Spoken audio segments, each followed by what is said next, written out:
This is the Lockpicking Lawyer, and what I have for you today is a Viking fingerprint trigger lock. This is currently selling on Amazon for $100, and I was curious whether it provided any better security than other trigger locks that retail for 5 to 10% the cost. Now we're going to put aside for the moment the significant issue of fingerprint reader reliability when the finger is wet or dirty. My testing did reveal deficiencies here, but other problems with this lock were so bad that reading the fingerprint actually became a secondary concern. You see, the mechanical function tended to be unreliable even when my fingerprint was correctly read and accepted by the electronics. So let's install it on this Smith & Wesson M&P 45 and I will show you the problem.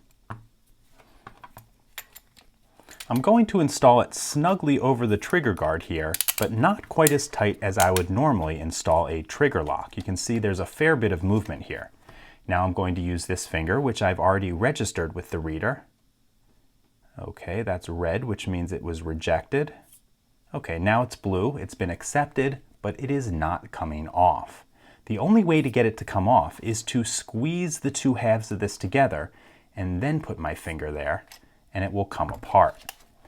Now the reason I didn't install this more tightly in the beginning is if I had, it would have been very difficult to get off, and that can be a devastating problem for someone who needs to access the firearm quickly.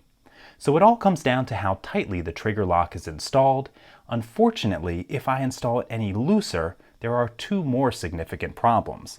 The first is that you could reach in there and press the trigger, and the second is you could reach in with a thin piece of metal between the rubber and this metal and push that tiny black button.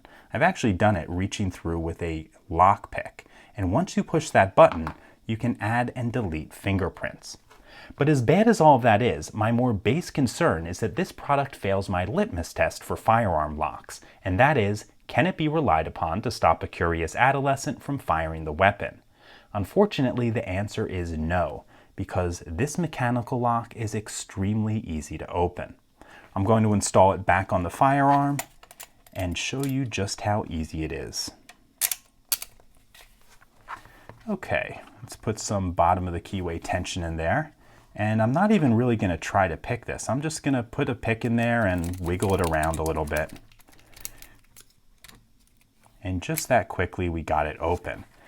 As a matter of fact, you really don't even need a tension tool and a pick. I've been able to open it just by sticking a piece of metal in there and wiggling it around. Let's see if I can get it to work. Yep, just that quickly. Let's do that one more time. Make sure it's locked. Yep.